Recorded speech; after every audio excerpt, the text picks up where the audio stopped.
Hello everyone, life process के second lecture में आपका स्वागत है। आज इस लेक्चर में हम डिस्कस करेंगे एक एक्टिविटी है जिसका नाम है activity to show the chlorophyll is essential for photosynthesis.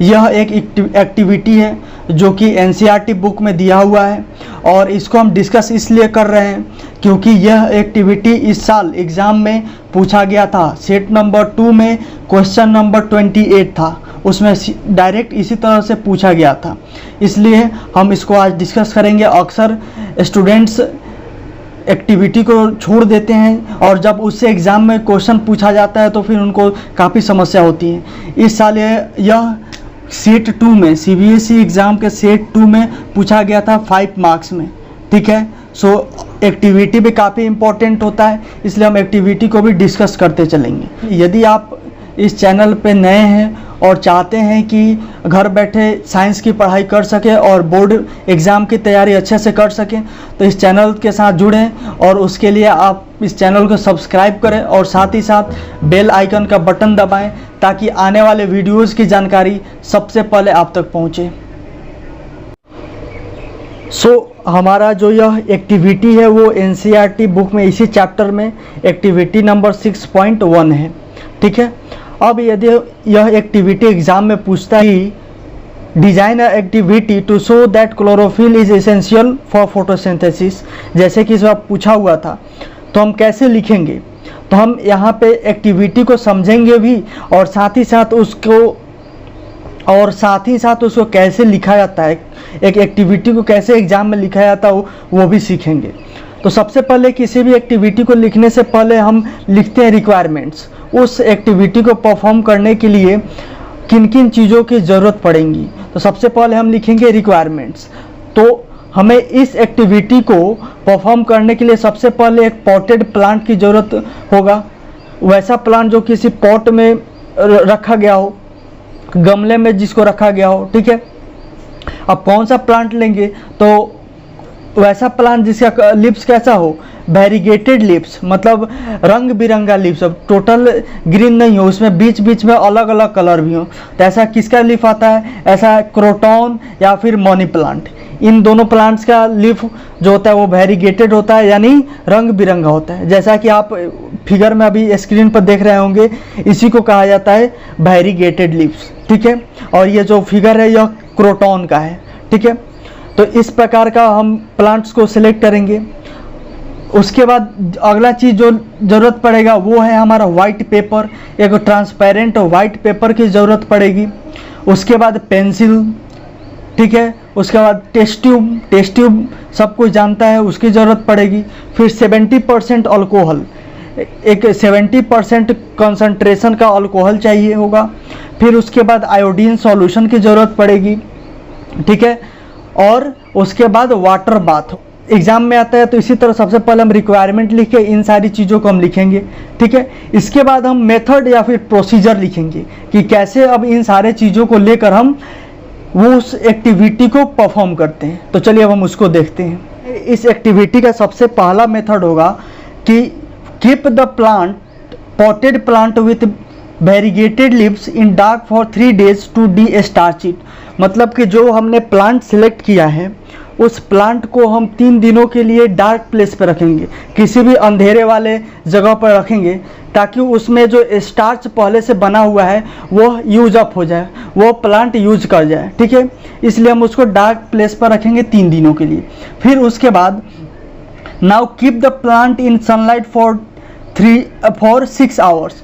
3 दिनों तक उस प्लांट को डार्क प्लेस में रखने के बाद उसको हम 6 घंटे के लिए धूप में रखेंगे, ठीक है। उसके बाद हम अगला स्टेप करेंगे। अगला स्टेप मैं इसको रब करके लिख रहा हूँ, आप इसको साथ ही साथ लिखते जाएं ताकि आपको एक बार लिखा हुआ रहेगा तो एग्ज़ाम में यदि आता है तो एक्टिविटी कैसे लिखना रहेगा आपको अच्छी तरह से समझ में आएगा। अगले स्टेप में उस प्लांट को 6 घंटे तक धूप में रखने के बाद अगला स्टेप जो करेंगे वो है Planck a leaf from the plant, उस प्लांट से एक लीफ को तोड़ेंगे, ठीक है। सबसे पहले उस प्लांट को 3 दिनों तक डार्क प्लेस में रखेंगे, उसके बाद उसको 3 दिनों तक डार्क प्लेस में रखने के बाद उसको हम 6 घंटे के लिए धूप में रखेंगे। धूप में रखने के बाद उसमें से एक प्लांट को प्लंक करेंगे, तोड़ेंगे, ठीक है। उसके बाद लीफ पे जहाँ जहाँ भी ग्रीन एरिया है उसको हम पेंसिल से मार्क करेंगे, ठीक है। उसको पेंसिल से हम मार्क द ग्रीन एरियाज, उस लीफ पे जितने भी ग्रीन एरियाज है उसको पेंसिल से मार्क करेंगे, ठीक है। उसके बाद trace them on a sheet of paper, जो हमने व्हाइट पेपर लिया हुआ है, ट्रांसपेरेंट व्हाइट पेपर, उस पे उसके ऊपर हम ऐसे लीफ को रख करके, लीफ नीचे रख देंगे, उसके ऊपर ट्रांसपेरेंट व्हाइट पेपर रख के उसको ऐसे ड्रॉ कर लेंगे, ठीक है। उसको ट्रेस कर लेंगे पेंसिल से, जहाँ जहाँ है उसको हम उस तरह आउटलाइन कर लेंगे, ठीक है। जो हमारा क्रोटॉन का लीव्स होता है वो कहीं कहीं येलो होता है, कहीं कहीं ग्रीन होता है, ठीक है। तो ग्रीन वाला जो पार्ट होगा उसको ट्रेस कर लेंगे उस पर, ठीक है। Now emerge the leaf in a beaker containing alcohol, उसके बाद उस लीफ को जिसको हमने तोड़ा हुआ है उस लीफ को हम एक बीकर में, जिस बीकर में हमने अल्कोहल रखा हुआ है 70% अल्कोहल, उसमें हम उसको रखेंगे। अब अल्कोहल में रखने का कारण ये है कि अल्कोहल में जैसे ही हम उसको रखेंगे तो जो हमारा लीफ है वो डिकलराइज हो जाएगा, मतलब अभी जो कलरफुल दिख रहा था वो लीफ हमारा वाइट हो जाएगा, ठीक है। इसलिए हम उसको अल्कोहल में रखेंगे। पूछा जाता है कि आखिर लीफ को एक्सपेरिमेंट के दौरान अल्कोहल में क्यों रखते हैं, तो लीफ को अल्कोहल में इसलिए रखते हैं ताकि उसमें का जो ग्रीन कलर है, जो उसमें का क्लोरोफिल है वो निकल जाए, मतलब जितना भी कलर है वो वहाँ से निकल जाए, ठीक है। और लीफ जो है वो वाइट कलर का हो जाए। फिर उसके बाद जो अगला स्टेप होगा, मैं इसको रब करके लिख रहा हूँ, आप इसको साथ में लिखते जाएं या फिर स्क्रीनशॉट ले लें। उस लीफ को अल्कोहल सॉल्यूशन में डालने के बाद, अल्कोहल सॉल्यूशन वाले बीकर में डालने के बाद उस बीकर को हम अगले स्टेप में वाटर बाथ के ऊपर रखेंगे। वाटर बाथ के ऊपर हम रखेंगे उस बीकर को तब तक जब तक कि वह अल्कोहल बॉयल होना शुरू न कर दे, मतलब उस अल्कोहल को बॉयल करने के लिए हम वाटर बाथ के ऊपर रखेंगे। वाटर बाथ मतलब कि पानी के गर्मी से हम इसको बॉयल करेंगे, ठीक है। उसके बाद जब वो बॉयल होना शुरू हो जाएगा, then take out the leaves in the, then take out the leaf and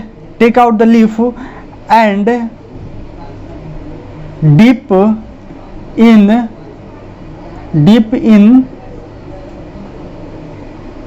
boiled water। वहाँ से लीफ को निकालने के बाद, अल्कोहल से लीफ को निकालने के बाद उसको हम एक अलग गर्म पानी जो होगा उसमें हम डिप करेंगे। कुछ मिनट तक डिप करने के बाद गर्म पानी में उस लीफ को हम वहाँ से निकालेंगे और उसके बाद उस लीफ को हम निकाल करके गर्म पानी से आयोडीन सॉल्यूशन से स्टेन करेंगे। स्टेन करने का मतलब हुआ कि उस लीफ को ऐसे रख लेंगे और उसके ऊपर हम आयोडीन सॉल्यूशन ऐसे डालेंगे, ठीक है।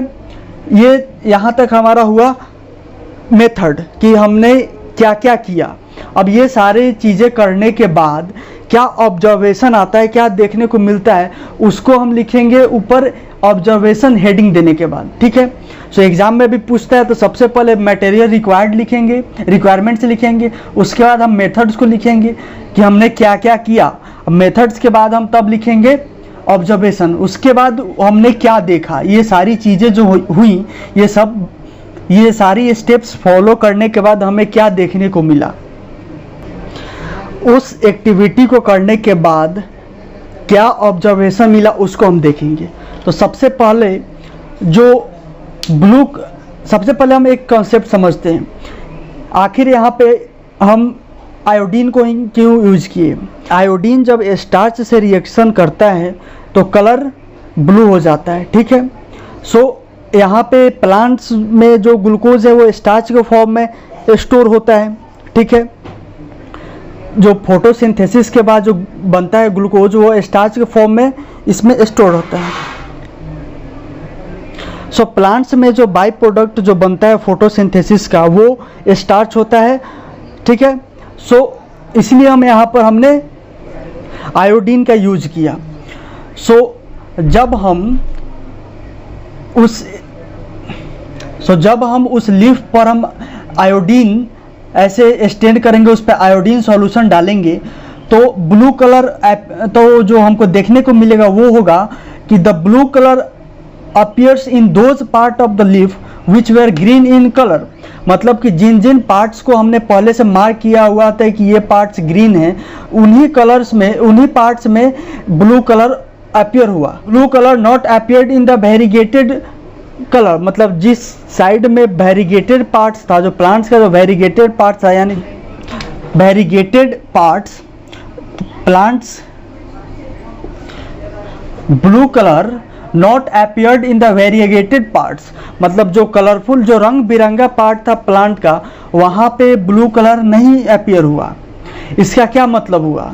This shows that starch formation takes place only in the green part, takes place only in green plants और green part that is chlorophyll containing. इसका मतलब ये हुआ कि लीफ के जिस पार्ट का कलर ग्रीन था, उसी पार्ट में स्टार्च फॉर्मेशन हुआ, क्योंकि और वो ग्रीन इसलिए था क्योंकि उसमें क्लोरोफिल था। इस तरह से यह निष्कर्ष निकलता है कि chlorophyll is important for the photosynthesis. ठीक है, इसको हम एक बार और शॉर्ट में रिवीजन कर लेते हैं कि आखिर फोटोसिंथेसिस के लिए क्लोरोफिल कैसे इम्पोर्टेंट है। तो हम जानते हैं कि तो इसको देखने के लिए, चेक करने के लिए हम एक्सपेरिमेंट करेंगे, एक एक्टिविटी करेंगे जो कि एग्जाम में भी पूछता है। तो इस एक्टिविटी के लिए हम सबसे पहले एक पॉटेड प्लांट लेंगे, वैसा पॉटेड प्लांट जिसका जो कलर हो वो पत्ते का रंग जो हो वो रंग बिरंगा हो, यानी केवल ग्रीन नहीं है, उसमें अलग कलर्स भी हों। जैसे कि आपने देखा ऊपर क्रोटॉन का जो लीफ, उसमें येलो भी था, ग्रीन भी था। इस प्रकार के लीफ वाले प्लांट को लेंगे। फिर उसके बाद उस प्लांट को 3 दिनों के लिए हम डार्क प्लेस पे रखेंगे। उसको हम डार्क में इसलिए रखेंगे ताकि उसमें जो पहले से जो स्टार्च बना हुआ है वो प्लांट द्वारा उसको कंज्यूम कर लिया जाए और वो लीफ जो है वो डी स्टार्च हो जाए। ठीक है, यानी उसमें से स्टार्च खत्म हो जाए। फिर उसके बाद उस प्लांट को हम फिर से धूप में रखेंगे। ठीक है, 6 घंटे के लिए।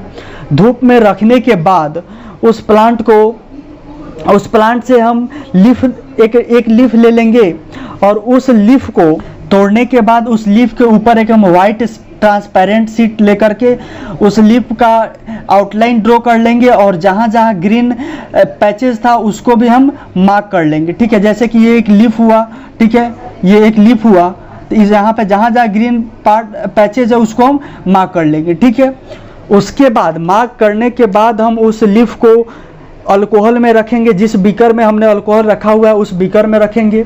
लीफ को अल्कोहल वाले बीकर में रखने के बाद उस बीकर को हम लीफ सहित रखेंगे वाटर बाथ के ऊपर और तब तक रखेंगे जब तक उस बीकर का अल्कोहल बॉयल ना होने लगे। जैसे ही बॉयल होने लगेगा उस लीफ का जो कलर है वो ग्रीन से वाइटिश हो जाएगा, यानी वो लीफ डिसकलराइज हो जाएगा। उसके बाद उस लीफ को हम उस बीकर से अल्कोहल से निकालेंगे। फिर उसके बाद एक दूसरे गर्म पानी में उसको डिप करेंगे कुछ मिनट के लिए। उस गर्म पानी में डिप इसलिए करेंगे ताकि उसको सॉफ्ट बना सकें। जैसे ही वो सॉफ्ट हो जाएगा उसके बाद उस लीफ को हम निकालेंगे। निकालने के बाद हम ऐसे रख देंगे और रखने के बाद आयोडीन सॉल्यूशन से उसका स्टेनिंग करेंगे, यानी लीफ के ऊपर हम आयोडीन सॉल्यूशन डालेंगे। और जैसे ही आयोडीन सॉल्यूशन डालेंगे तो हम पाएंगे कि उस लीफ में कुछ कुछ इलाके में, कुछ कुछ एरियाज में, कुछ कुछ पैचेज में ब्लू कलर अपीयर हुआ है। और जब हम ध्यान से देखेंगे तो हम पाएंगे कि ब्लू कलर उसी जगह पर अपीयर हुआ है जहाँ पर हमने ग्रीन कलर को मार्क किया था। ग्रीन पैचेज को जहाँ जहाँ हमने मार्क किया था वहाँ वो ब्लू कलर अपीयर हुआ है। और हम मिलाएंगे कैसे? तो जो हमने एक बटर पेपर या फिर जो वाइट पेपर हमने जो लिया हुआ था जिसमें उस लीफ को ड्रॉ किया हुआ था, आउटलाइन किया हुआ था, और उसी पर जो हमने ग्रीन पैचेज का भी आउटलाइन किया हुआ था, फिर उसी पेपर से जब हम उस लीफ को ऐसे करके मिलाएंगे तो हम पाएंगे कि जहाँ जहाँ हमने पेपर पे ग्रीन का आउटलाइनिंग किया हुआ था वहीं उस लीफ में ब्लू पैचेज अपीयर हुआ था। इसका मतलब ये हुआ कि ब्लू पैचेज वहीं बना जहाँ पे कलर ग्रीन था, यानी कि क्लोरोफिल मौजूद था। बाकी जो हमारा येलो पोर्शन था वहाँ पे ब्लू कलर नहीं बना। अब ब्लू कलर बना इसलिए क्योंकि हम जानते हैं कि जब आयोडीन जब स्टार्च से रिएक्शन करता है तो ब्लू कलर देता है, ठीक है। और स्टार्च का फॉर्मेशन वही हुआ है जहाँ पर ग्रीन कलर था, यानी जो स्टार्च का फॉर्मेशन हुआ है वो उसी पार्ट में हुआ है जहाँ ग्रीन पार्ट था। तो ऐसे में ग्रीन पार्ट होता है वो हमारा क्लोरोफिल होता है। इस प्रकार हम कह सकते हैं कि chlorophyll is important for the synthesis of starch, यानी फोटोसिंथेसिस के द्वारा उसी पार्ट में स्टार्च बनेगा जिस पार्ट में क्लोरोफिल होगा। इस तरह से इस एक्टिविटी से हमने बता दिया कि कैसे क्लोरोफिल इम्पोर्टेंट है for the process of photosynthesis और for the formation of starch. So यदि एग्ज़ाम में ये आता है, इस बार भी पूछा गया था, हो सकता है अगले साल दूसरे सेट में आ जाए, या फिर हम इसको कैसे लिखेंगे ये चीज़ें हम यहाँ पे बता दी गई। सो आज की इस वीडियो में बस इतना ही। यदि आपको ये वीडियो अच्छा लगा हो, समझ में आई हो, तो बातें समझ में आई हो तो वीडियो को लाइक करें और साथ ही साथ अपने दोस्तों में भी शेयर करें ताकि वो भी इसको देखें और समझें।